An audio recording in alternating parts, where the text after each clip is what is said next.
Students, JPSC digital study channel पर आपका स्वागत है। विद्यार्थियों, मैं आशा करता हूं कि आप घर पर होंगे और स्वस्थ होंगे। पिछली क्लास में विद्यार्थियों हमने पढ़ा था रदरफोर्ड का परमाणु मॉडल और जे थॉमसन का परमाणु मॉडल, जिसको हम तरबूज मॉडल कहते हैं, उसके बारे में हमने डिस्कस किया था। आज के इस क्लास में सबसे पहले हम डिस्कस करेंगे विद्युत चुंबकीय विकिरण के बारे में। विद्युत चुंबकीय विकिरण के बारे में हम अध्ययन करेंगे। तो आइए देखते हैं विद्युत चुंबकीय विकिरण क्या होता है। विद्युत चुंबकीय विकिरण के संदर्भ में जेम्स मैक्सवेल ने 1870 ईस्वी में आवेशित पिंडों के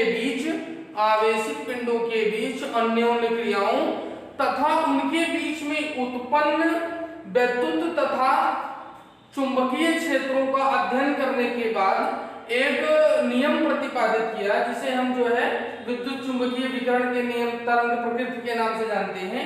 इनके अनुसार विद्युत आवेशित पिंडों को जब आवेशित किया जाता है या त्वरित किया जाता है तो एकांतर विद्युत एवं चुंबकीय क्षेत्र उत्पन्न होता है। जब दो पिंडों को आवेशित किया जाएगा तो उनके बीच में विद्युत तथा चुंबकीय चुंबकीय क्षेत्र उत्पन्न हो जाता है, जो चुंबकीय तथा विद्युत तरंगों के रूप में संचरित होता है। जो चुंबकीय और विद्युतीय क्षेत्र उत्पन्न होता है वह चुंबकीय और विद्युतीय तरंगों के रूप में प्रवाहित होता है, चलता है, जिसे विद्युत चुंबकीय तरंग अथवा विद्युत चुंबकीय विकिरण कहा जाता है। जो तरंग चुंबकीय रूप में या विद्युतीय रूप में चलता है उसे विद्युत चुंबकीय तरंग या विद्युत चुंबकीय विकिरण कहा जाता है। फिर उन्होंने कुछ इसके गुण बताए, उनके गुण क्या होते हैं। उन गुणों की अगर व्याख्या करें तो इनमें पहला गुण उन्होंने बताया कि इनके द्वारा उत्पन्न विद्युत तथा चुंबकीय क्षेत्र एक दूसरे के लंबवत होते हैं, जिनके तरंगों की दिशा भी लंबवत होती है। जो इनके द्वारा दो पिंड हैं, इनके द्वारा जो विद्युतीय और चुंबकीय क्षेत्र उत्पन्न होते हैं, ये एक दूसरे के लंबवत होंगे और इनके द्वारा जो तरंग उत्पन्न की जाती है वह भी इनके लंबवत होगी। दूसरा इन्होंने बताया जल अथवा ध्वनि तरंगों के विपरीत इन तरंगों की को किसी माध्यम की आवश्यकता नहीं होती है। जिस प्रकार से जल तरंगों को जल की आवश्यकता होती है और ध्वनि तरंगों को निर्वात की आवश्यकता होती है, उससे इनके तरीके से इस प्रकार से इन विद्युत चुंबकीय विकिरण को किसी भी माध्यम की आवश्यकता नहीं होती है। ये बिना किसी भी माध्यम के प्रवाहित होते हैं। इनका तीसरा गुण इन्होंने बताया कि यह तरंगें कई प्रकार की होती हैं, जिनकी तरंगदैर्घ्य आवृत्ति अलग अलग होती है। ये तरंगें अलग अलग कई प्रकार से होती हैं, इनकी अलग अलग आवृत्ति होगी, अलग अलग तरंगदैर्घ्य प्रदर्शित करती हैं। और चौथा गुण इन्होंने बताया कि इन्हें दर्शाने के लिए अलग अलग प्रकार के मात्रकों का उपयोग किया जाता है। जो अलग अलग प्रकार के विद्युत चुंबकीय विकिरण उत्पन्न होते हैं, इनको दर्शाने के लिए अलग अलग मात्रक यूज किए जाते हैं। जैसे आपका इंफ्रारेड है, विजिबल रीजन है, IR रीजन है, इस प्रकार के जो विद्युत चुंबकीय विकिरण क्षेत्र उत्पन्न होते हैं उनका मात्रक अलग अलग होता है। अब आइए देखते हैं हम कृष्णिका विकिरण क्या होता है। कृष्णिका क्या होता है?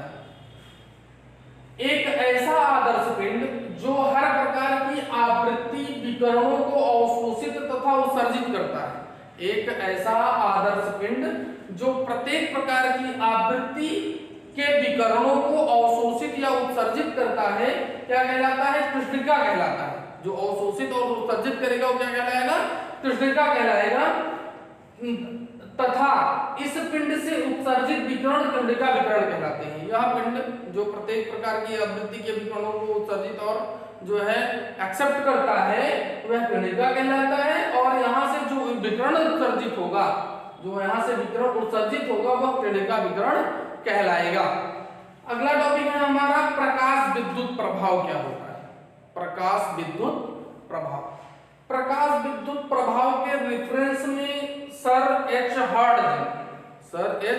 हर्ट्ज ने 1887 में एक बेहतरीन प्रयोग किया, जहां पर उन्होंने प्रकाश प्रभाव की व्याख्या की। उन्होंने एक विसर्जन नलिका ली जहां पर जो है निर्वात कक्ष में जो है धातु का प्लेट लगाया और एक सूचक लगाया, और जब इसमें विद्युत धारा प्रवाहित की तो जो निर्वात कक्ष था उसके बाहर जो है प्रकाश पुंज, जिसे हम फोटॉन्स कहते हैं, जिसे हम क्या कहते हैं, फोटॉन्स कहते हैं, उसको जो है इस पर आपतित किया, इस पर गिराया। तो क्या हुआ कि यहाँ से जो है इलेक्ट्रॉन निकलने लगे। ये धातु की सतह से क्या, ये धातु किसका था, पोटेशियम और रुबिडियम का था। तो यहाँ से जब इन्होंने जो है प्रकाश उस पर डाला तो यहाँ से इलेक्ट्रॉन उत्सर्जित होना शुरू हो गए, और इन्होंने इसी को क्या कहा, प्रकाश विद्युत प्रभाव कहा। कि जब किसी भी धातु की प्लेट पर जो है प्रकाश विद्युत धारा प्रवाहित होते समय प्रकाश आपतित किया जाता है तो वह इलेक्ट्रॉनों का उत्सर्जन करने लगता है, और यह धातु का यह गुण क्या कहलाता है, प्रकाश विद्युत प्रभाव कहलाता है। तो इसके बाद उन्होंने कुछ इसके प्रभाव की भी व्याख्या की, जिसमें उन्होंने पहले बताया कि जो प्रकाश होता है और इलेक्ट्रॉन निकलता है, प्रकाश के गिरने और इलेक्ट्रॉन के निकलने के बीच में कोई समयांतराल नहीं होता है। मतलब कि जब यह प्रकाश जैसे ही गिरता है वैसे ही जो इलेक्ट्रॉन्स होते हैं वो बाहर निकल आते हैं। मतलब कि यहां से इसके गिरने और इसके निकलने में कोई समयांतराल नहीं होता है। अब दूसरी बात कि जो इलेक्ट्रॉन के निकलने की तीव्रता होती है वह प्रकाश पुंज के तीव्रता के समानुपाती होती है। मतलब कि जब जितनी तीव्रता से जो है प्रकाश पुंज धातु की प्लेट पर गिराया जाएगा उतनी ही तीव्रता से इलेक्ट्रॉन जो है बाहर आएंगे, मतलब उतनी ही तीव्रता से जो है इलेक्ट्रॉन बाहर निकलेंगे। अब देखिए प्रत्येक धातु की एक न्यूनतम आवृत्ति होती है जिससे ये इलेक्ट्रॉन जो है बाहर निकलने लगे। तो हमको यहाँ पर एक चीज देखना है कि कितने आवृत्ति का प्रकाश हम इस पर डालें कि इलेक्ट्रॉन ये यहाँ से उत्सर्जित होने लगे। तो वह न्यूनतम आवृत्ति का प्रकाश, वह न्यूनतम आवृत्ति का प्रकाश जिसके धातु पर पड़ने पर इलेक्ट्रॉनों का उत्सर्जन होने लगता है, वह न्यूनतम आवृत्ति का प्रकाश जिसके धातु के प्लेट के पड़ने पर जो है वह इलेक्ट्रॉनों का उत्सर्जन करने लगता है, क्या कहलाता है, दहली आवृत्ति कहलाती है। मतलब दहली आवृत्ति, जैसे हम कहते हैं एक्टिवेशन एनर्जी क्या होता है, तो वैसे यहाँ पर क्या होता है कि वह न्यूनतम आवृत्ति का प्रकाश जिसके पड़ने से जो है इलेक्ट्रॉन निकलने लगे। सब आवृत्ति का नहीं, अगर कम होगा तो वह जो है इलेक्ट्रॉन को उत्सर्जित नहीं करेगा। तो वह न्यूनतम आवृत्ति का प्रकाश जिसके पड़ने पर इलेक्ट्रॉन बाहर निकले क्या कहलाएगा, हमारा दहली आवृत्ति कहलाएगा। तो यह क्या हो गया, आपका प्रकाश विद्युत प्रभाव हो गया। तो प्रभाव के गुणों की व्याख्या जो है आइंस्टीन ने भी किया, बाद में कई जो है फलन उन्होंने दिए। तो यहाँ पर आज हम लोग डिस्कस कर रहे थे प्रकाश विद्युत प्रभाव के बारे में सिर्फ, और उनके गुणों के बारे में।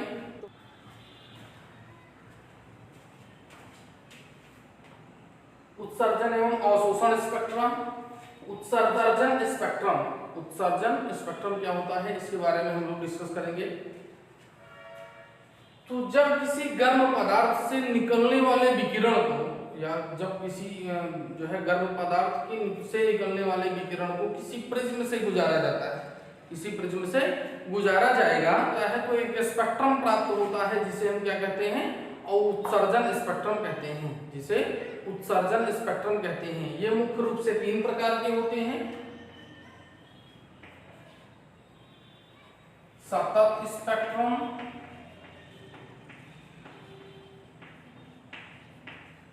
दूसरा बैंड स्पेक्ट्रम,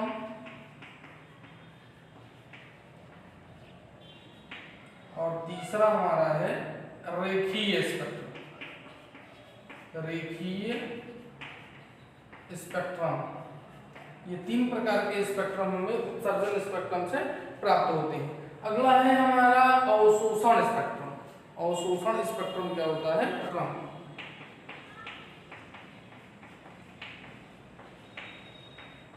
अवशोषण स्पेक्ट्रम जब किसी श्वेत प्रकाश के प्रतिदर्श को, श्वेत प्रकाश को किसी प्रतिदर्श से गुजारा जाता है और उसके बाद स्पेक्ट्रोस्कोप से अध्ययन करने पर स्पेक्ट्रमी रेखाओं का जो है स्पेक्ट्रोस्कोप से स्पेक्ट्रमी रेखाओं का अध्ययन करने पर कुछ काली रेखाएं दिखाई पड़ती हैं जो कि सतत स्पेक्ट्रम टाइप की होती हैं, जो कि सतत स्पेक्ट्रम टाइप की होती हैं। यह जो है स्पेक्ट्रम जो हमें काले रंग का जो वो दिखता है, काले रंग का जो रेखाएं हमको काले रंग की दिखती हैं, इसके अलावा जो कलरफुल जो है रेखाएं होती हैं वो किसी जो माध्यम होता है, जो माध्यम होता है उसके द्वारा जो है अवशोषित कर ली जाती हैं, और यही काली रेखाएं जो दिखाई देती हैं उसी को हम क्या कहते हैं, अवशोषण स्पेक्ट्रम कहते हैं। तो आज की क्लास में बस इतना ही। आप लोग ध्यान से पढ़िए, नोट्स बनाइए और जो है घर पर रहिए, सुरक्षित रहिए। धन्यवाद।